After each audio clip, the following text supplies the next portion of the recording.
Students, आज हम पढ़ेंगे मार्क्सिज्म। मार्क्सिज्म कार्ल मार्क्स के नाम से रिलेटेड है। कार्ल मार्क्स के बारे में हमने पहले भी पढ़ा है सोशलिज्म में।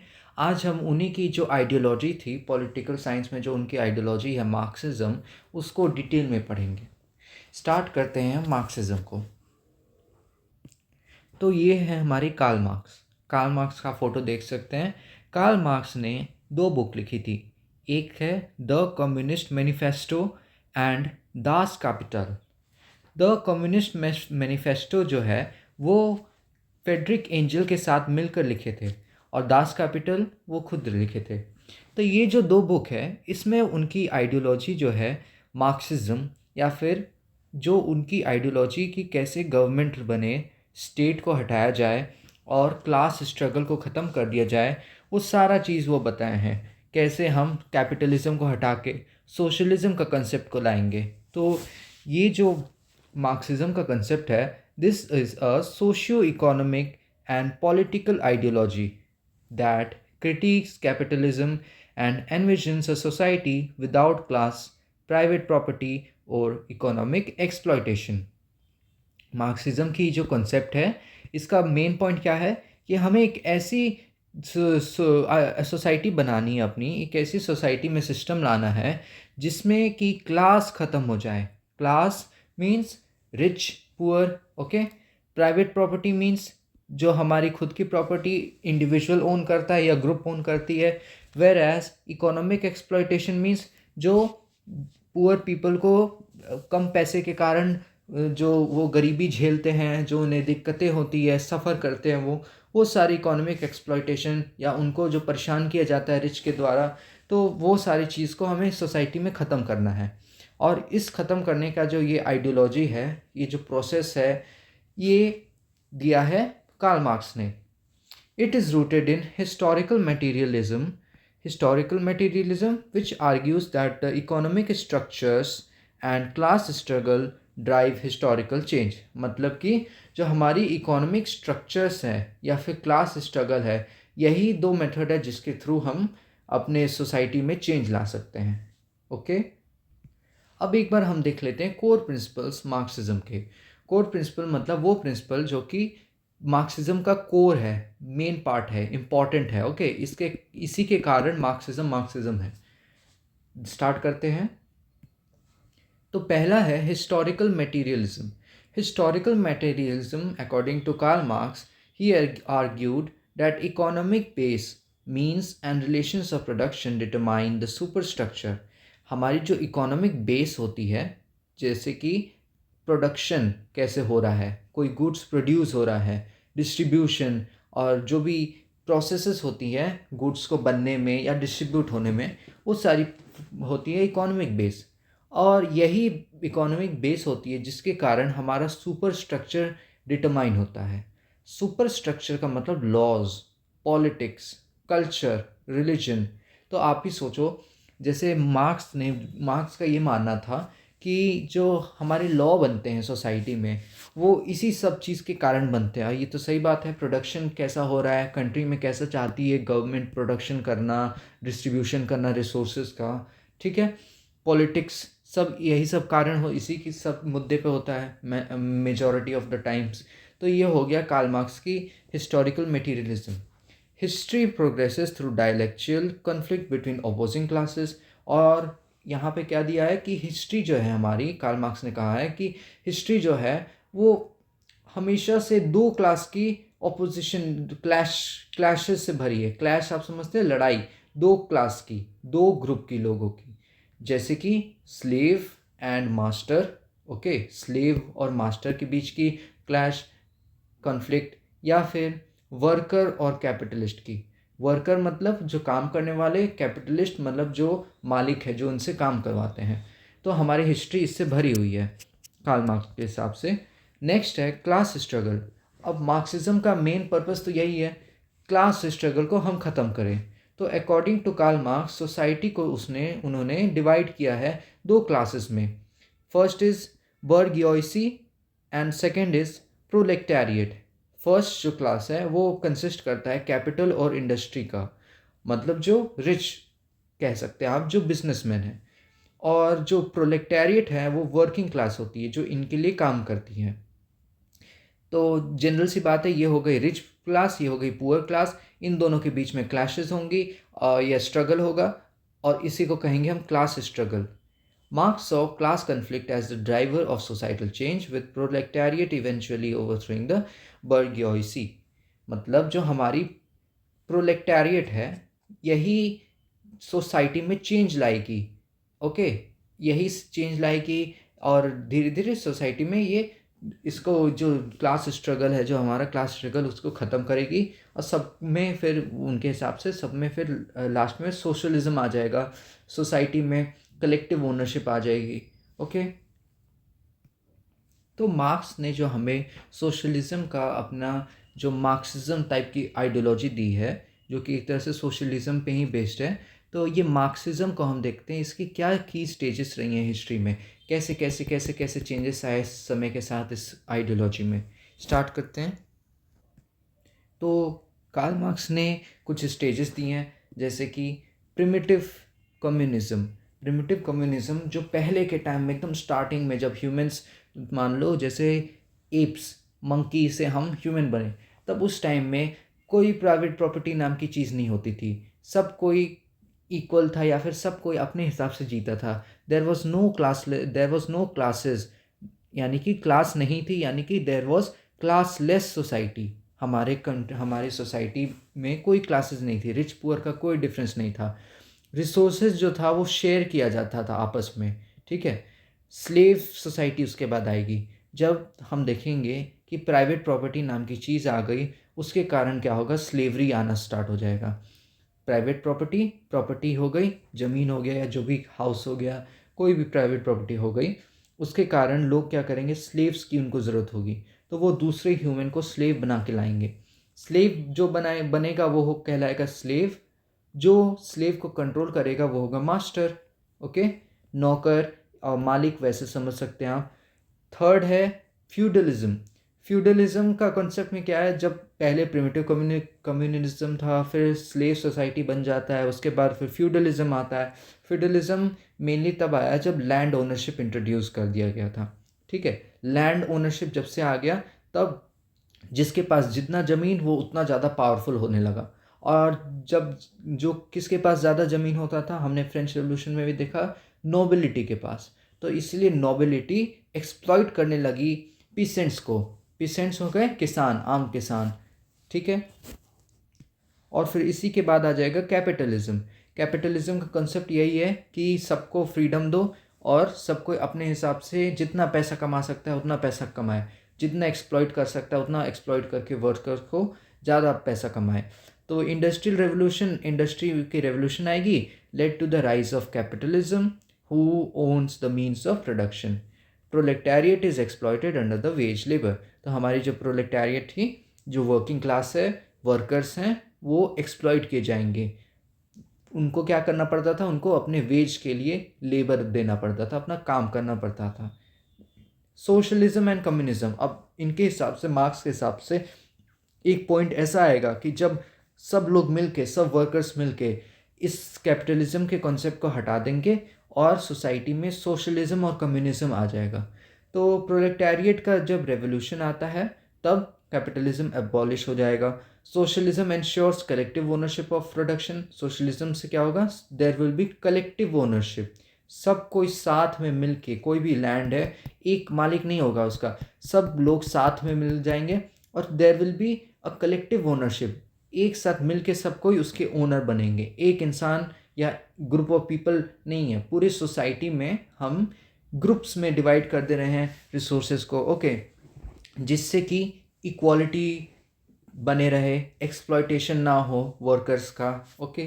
कोई एक इंसान इतना पावरफुल ना बन जाए कि वो बाकी सबको एक्सप्लॉइट करे, बाकी सबसे काम करवाए। तो communism creates a stateless and classless society. तो कम्युनिज्म से क्या होगा, स्टेटलेस और क्लासलेस सोसाइटी बनाएगी।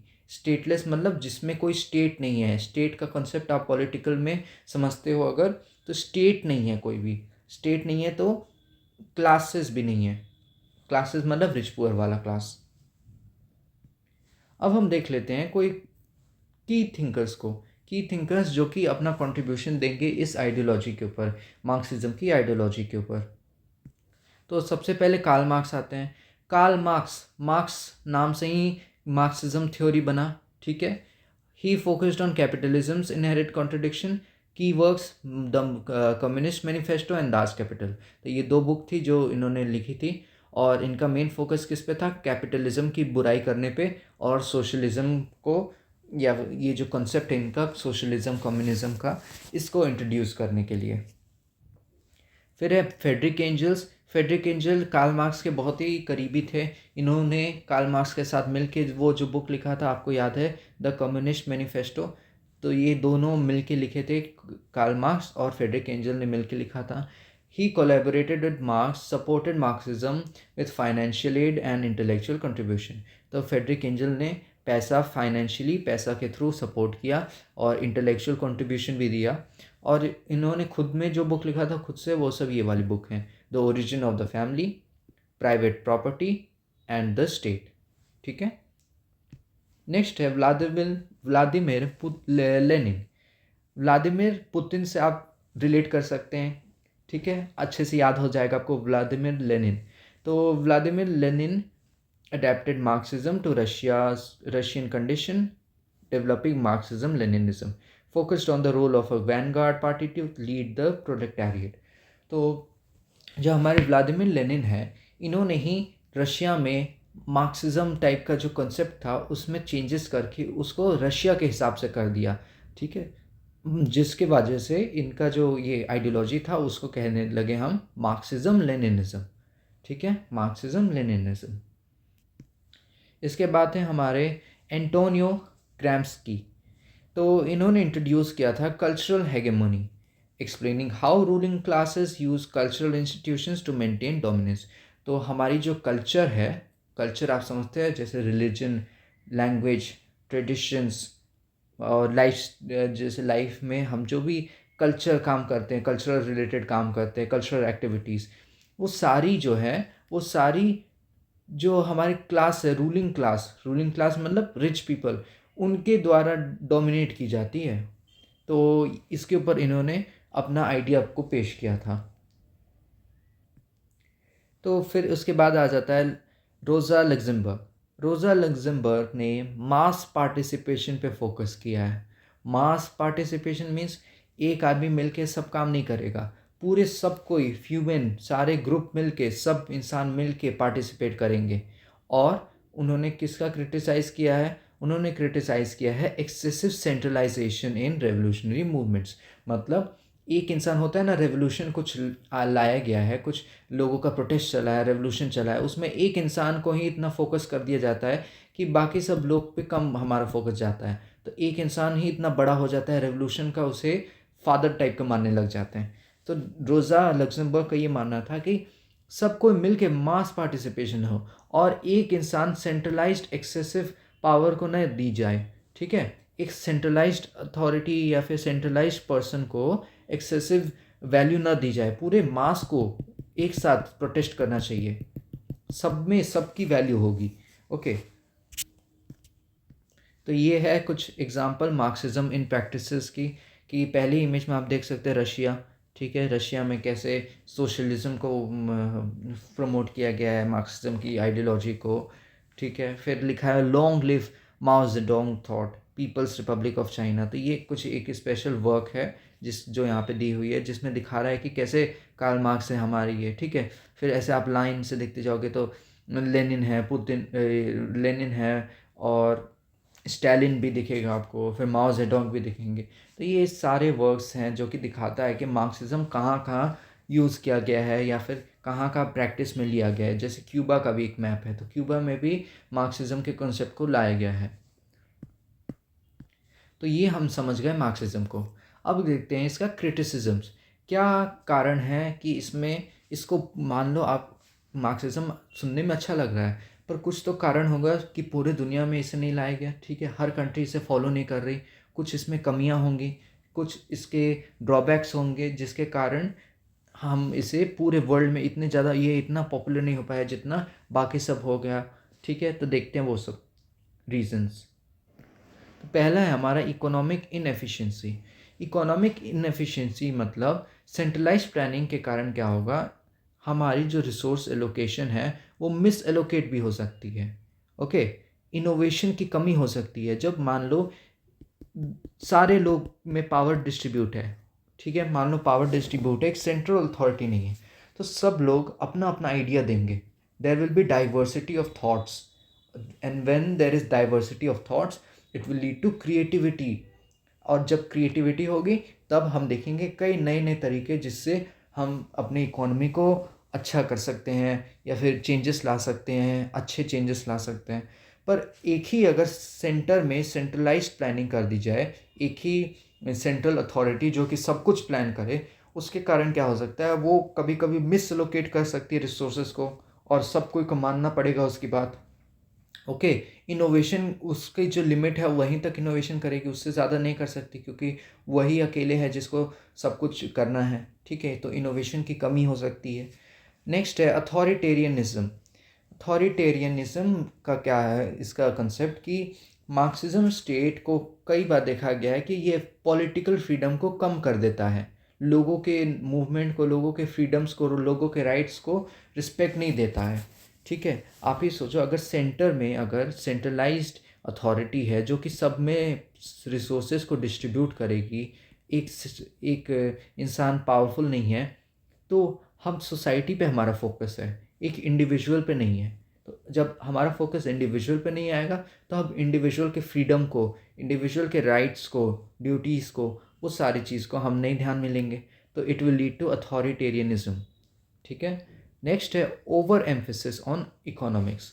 अब मार्क्सिज्म की थ्योरी का मेन कॉन्सेप्ट क्या है कि हमें इकोनॉमिक्स पे पूरा फोकस रखना है। ठीक है, critics argue that Marxism reduced all societal issues in economics, ignoring other factors like culture, religion and individual agency. Culture को भूल जाते हैं हम, रिलीजन को भूल जाते हैं, इंडिविजुअल एजेंसी को भूल जाते हैं, हमारा फोकस सिर्फ इकोनॉमिक्स पे है, कैसे मार्केट को रेगुलेट करना है, रिसोर्सेज को डिस्ट्रीब्यूट करना है। ठीक है, अमीर गरीब, रिच पुअर क्लासेस, बस इसी पे हमारा फोकस रह जाता है। Next is failure in practice. Failure in practice का ये मतलब है कि it attempts to implement Marxism have often deviated from its principles leading to authoritarian regime.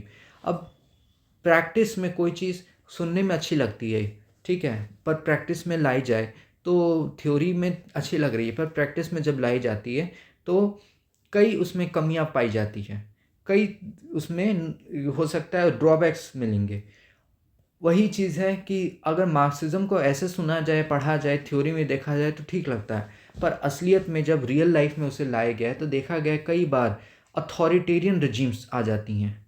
Authoritarian रजीम मतलब जो हमारे सेंटर में अथॉरिटी बनाई जाती है, गवर्नमेंट सरकार बनती है कि हम सब लोगों में रिसोर्सेज को इक्वली डिस्ट्रीब्यूट करेंगे और सब लोग इक्वल होगा सोसाइटी में। पर एक्चुअली जो गवर्नमेंट है उसको इतना पावरफुल होना पड़ेगा कि सब कोई को सब चीज़ को कंट्रोल करे, सब कोई में रिसोर्सेज को इक्वली डिस्ट्रीब्यूट करे। इन डैट केस जो हमारी सेंट्रल अथॉरिटी है वो अथॉरिटेरियन बन जाती है, अपने मन मर्जी के हिसाब से काम करने लगेगी। It will become absolutist. ठीक है, उस टाइप से सोच सकते हैं आप। नेक्स्ट है obsolescence in modern times. Critics argue that Marx's predictions of capitalism's collapse have not materialized as capitalism has evolved through welfare measures and reforms.